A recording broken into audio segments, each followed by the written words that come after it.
Yo, welcome to another episode of Mansplaining. Done motherfucking right. Hello, children. Oh shit. So, I just listened to a song by YBN Cordae for the very first time. I've honestly never heard a dude either. Obviously, I know the YBN guys like YBN Almighty J because he was a dude that was dating Black China for like 2 weeks. Oh, that was that? Yeah, that's that same group of guys. You know they're not together no more, right?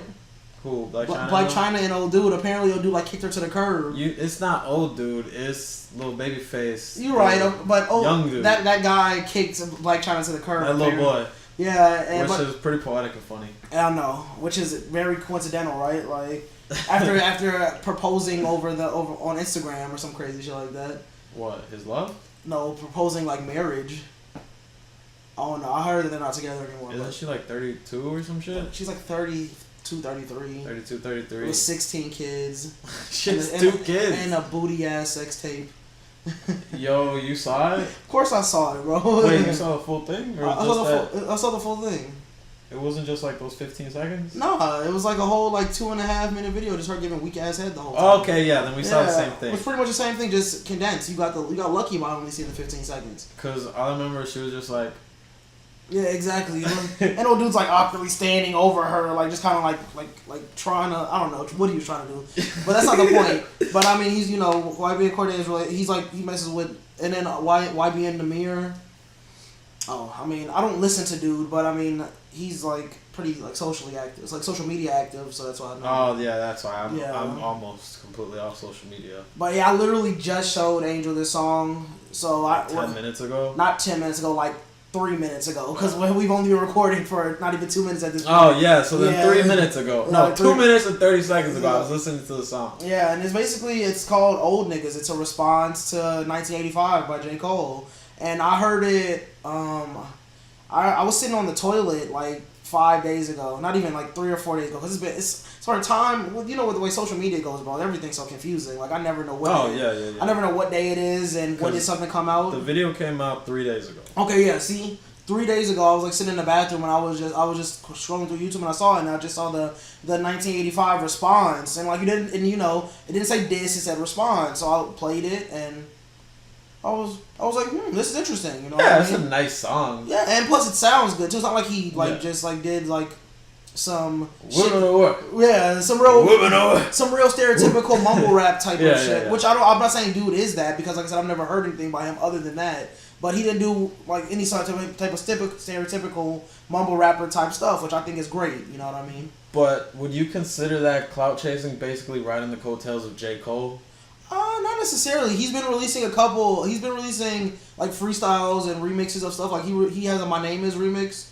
So if I look it up right now, this is not gonna be his only big video. I don't know. Honestly, like I said, dude, I never heard of dude until I saw that song. Cordae? I misspelled it. It's AE, yeah. Yeah, I mean, I guess. Maybe at the moment, I mean, just because of the. Because he only has that song, it seems like. I don't know. In my personal opinion, I feel like it's kind of only because it was like, yo, you hear that guy that responded to J. Cole versus like, yo, YBN Cordae got a couple hits out, he's putting out a tape, this and that. He might be. I mean, he put something up on Instagram talking about like, or it was either Instagram or Twitter. Where he's like, okay, no, he's like, no more remixes, no more. Like, you know what I mean? Like all like original stuff. You know what I mean? But like, the song was good. Yeah, the song was great. You know what I mean? And it was nicely lyrical. And I'm not saying he's a dope ass lyricist, but there were strong lyrics. And I love the line where he says like, what's it called? He said something like old niggas unreliable, like D-Rose knees. Oh yeah, like, that was a dope. Being from Chicago. Yeah, I felt that on a personal level, not just an understanding level. Cause as a person who follows basketball, you follow basketball like that? Not really. So that's why I was just using that was like, oh shit, I know that. Yeah, I can actually feel that being from Chicago, set up like like people who aren't from Chicago who still follow basketball heavy. So obviously they know about D-Rose's erratic ass ACL. Yeah, 2 knee surgeries in 2 years. Yeah, no, wasn't it 3? I don't even know no more. Yeah, he tore his ACL twice, and then I know something. One of his leg got fucked up again. He broke his ankle. Yeah, like he just his legs all type of fucked up, bro. Yeah, I mean he's still making money. He's still getting paid. Yeah, I mean of course. Well, oh man, I just had. Oh, that's the thought I had. I think YBN Cordae is trying to pull a Kim K, in the sense like, you know, you get a little buzz and then you take it like a million miles. You know what I mean? That's great. Yeah, but I feel like only Kim K can do that. I feel like that ship has sailed on that. I don't know. I think Dude I think Dude has done a good job of making a name for himself. Like now, you know what I mean? Like, because out of all of them, you know, it's like out of all those YBN guys, I don't even know how many of them there are. It seems like every once in a while, just a new one of them will come out of the works. Like, didn't know who YBN Almighty J was until the Black China thing, and then this guy comes out of nowhere. You know, I feel like he's trying to like make his own niche. You know what I mean? Like it's like trying to get out of the shadow of YBN Namir, who's like the top of them. Like, you know what I mean? Yeah, that's like the main guy. YBN. That's like the ASAP Rocky. Yeah, like if the YBN like clique was like ASAP Mob, then YBN Namir would be ASAP Rocky. Like he's like the main guy. You know what I mean? I think that Cordae's trying to like make a light for himself. Yeah. So it's like he's not just in YBN, like, you know what, he's just not in Namir's shadow consistently. I mean, that makes sense. But hey, once again, do your thing, man. Get your money. Once again, though, like, don't quote us directly on any of this, because Angel and I have said repeatedly we do not listen to these guys at all. So I only just heard this song. Yeah, like I said, I didn't know about this dude until 3 days ago. You know what I mean? Obviously, he's been out a lot longer than that. You know, because you just don't get on World Star out of nowhere.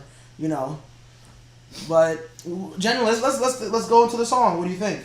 The song we just heard. Yeah. I like it. I respect it. I think whatever it takes to get a buzz. Honestly, I would probably do the same shit. Hopefully, because I actually liked, you know, his lyrics. I liked his delivery. I liked his flow. Hopefully, he can capitalize off this little buzz he's getting. Hopefully so. Yeah, definitely. I agree. I mean, like I said before, I like the fact that it wasn't some stereotypical mumble rapper ass song, and I also like the fact that. It was nicely put together, and it was a response. It wasn't a diss. It wasn't like some fuck J. Cole and everybody and all these other older rappers who are talking shit about us. It was like, these are my thoughts, rebutting what you said about us. Exactly, and that's what I thought. That's what I liked about it. You know what I mean? And he straight up, he says it on a couple different times in the song. Like, we need to. He even says like one of the lines like, we need to find a common ground, and I agree. It's like, oh, absolutely. Instead of as soon as J. Cole released 1985, Lil Pump put like a video up on Instagram like saying fuck J. Cole. No, he was just like, oh, congratulations, you just a 17-year-old. Like, I don't think he clearly completely missed the point. Yeah. You know what I mean? So it's like when stuff like this comes out, it's like I respect it even more, because it's like it's not him trying to say fuck everybody that's older and talking stuff about them guys. It's like, let's really establish where the difference is. He even mentions like generational gaps within the song, and just like obviously there is, because you know what I mean. A lot of the guys that are critiquing them are like rappers who are in their like late 30s or like early 30s, which is, you know, if these guys are a different generation entirely. Exactly. You know what I mean? So. You know who likes to argue that shit is our supervisor, Alex. Alex, really? He likes to argue like fuck all the new guys. Yeah. Like, if you just tell him whenever you see him, like, yo, Lil Pump is better than Snoop Dogg, he'll probably get mad for real. Oh my god, it's pretty funny. I love it when people like take shit like that to heart. Like, they really get upset. Like, I say something like that just for the sake of... Just to create some argument? Just for the sake of having the conversation, but it's like, I'm not going to sit there and really be upset about it, you know what I mean? Like, yeah, no, I feel But, I mean, Lil Pump would be a horrible comparison to put to Snoop Dogg, to be honest. Like, you could say Lil Pump is better than MC Hammer. They'll probably be in the same realm, not too long.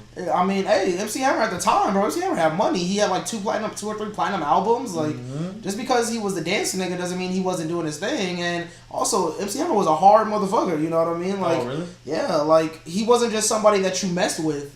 Like, there was a Vlad TV interview with Redman, and Redman talked about how he was like, he made a joke about, he said some crazy shit about what's it called, MC Hammer's mom in one of his songs, like, just making like a weird reference, and MC Hammer confronted his ass when he seen him in LA, and was just like, what's it called? Hey, bro, he basically told him, you only get one of those, like watch your, and then Spider-Man, bro, and then Redman was just like, yes sir, like, legit apologize. Yes sir. Yeah, my bad, Mr. Hammer. Mr. Hammer. Exactly. Mr. MC. Nick Hammer. Exactly.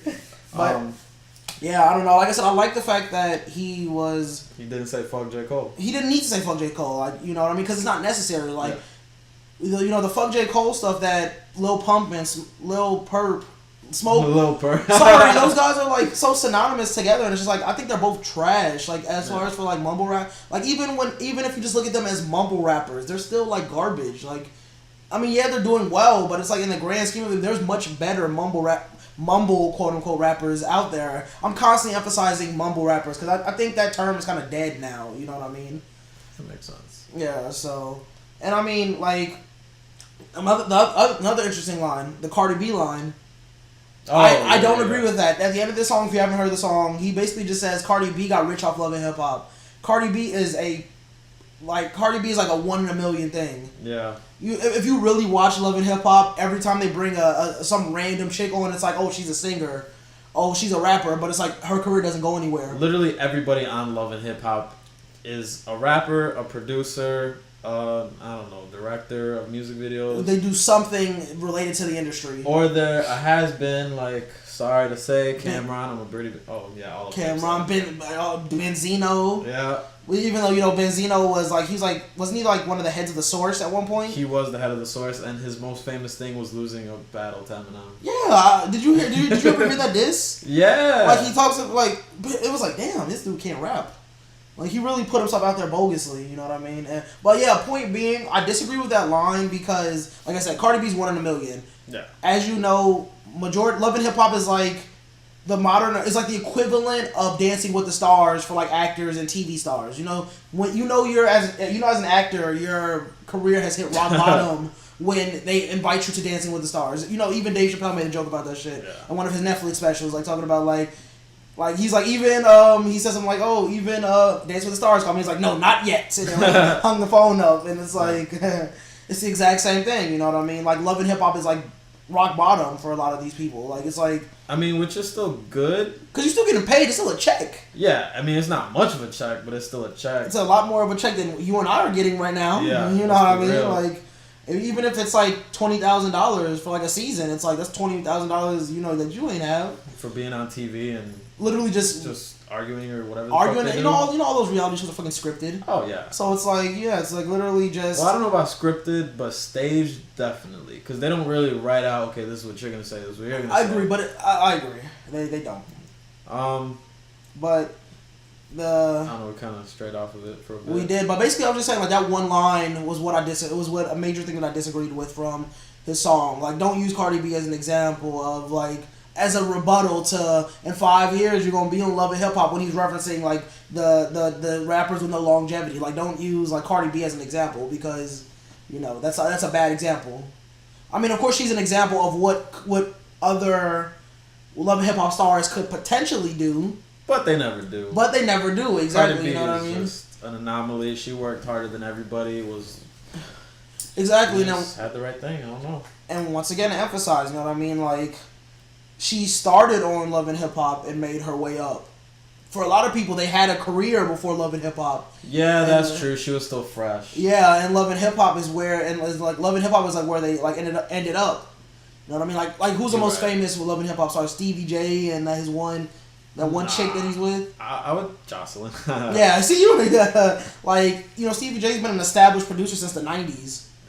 So it's like he had his time, so that's why he's on Love and Hip Hop now. Because even if he's still doing things now, he's not nowhere near the limelight that he was in like the '90s when he's producing for like Biggie and Faith Evans and all that stuff. I mean, I would say Cameron and Joel's were a little bit bigger than Stevie J, only because Stevie J was more like behind the camera type thing. Yeah. Wait, Joel was on Love and Hip Hop? Hell yeah, he was on Love and Hip Hop. Bro, only time I watched Love and Hip Hop was around the time when the shower, when like the sex tape. Nico dude, dropped the sex tape. That's funny. And then he said that he made he made like a whole song called like Shower Rod or some shit like that. And, That's funny. He said that they was out there selling merchandise and stuff and all that type of craziness. Nah, I think the only little bits I watched were of that one chick, Amara La Negra. You know her? No. The really, really dark skin with the big afro? No. Come on, I don't, bro. Like I said, the season I'm talking about is like season I think that was Love and Hip Hop Atlanta. I think that's what I was talking about. Oh shit. There's like Love and Hip Hop like New York, Love and Hip Hop. Yeah, There's yeah. like Love and Hip Hop fucking everywhere. Love and Hip Hop fucking everywhere, yo. Yeah. Should be a show. I think this was it. You could have just pulled up a picture. You didn't have to actually. You know, you didn't like. I don't. You don't want to actually watch? Nah, to be honest, you could. I just want to see her. What type of artist is she? Oh, okay. I know what that is. Yeah. Okay. I think she's gonna pass by everybody too. Well, good. I'm glad. Like, good for her. But in the reference to that song, that line does not stand withstand the test of time. Facts. So J. Cole will never be on Love and Hip Hop. No, he will not.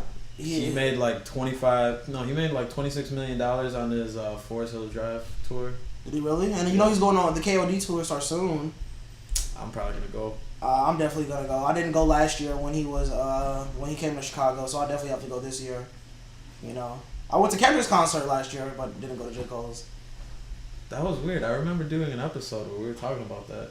Yeah, because I went. The Kendrick concert was like August 20th of last year. And we started in like early September, so it was still kind of fresh. Yeah. You know,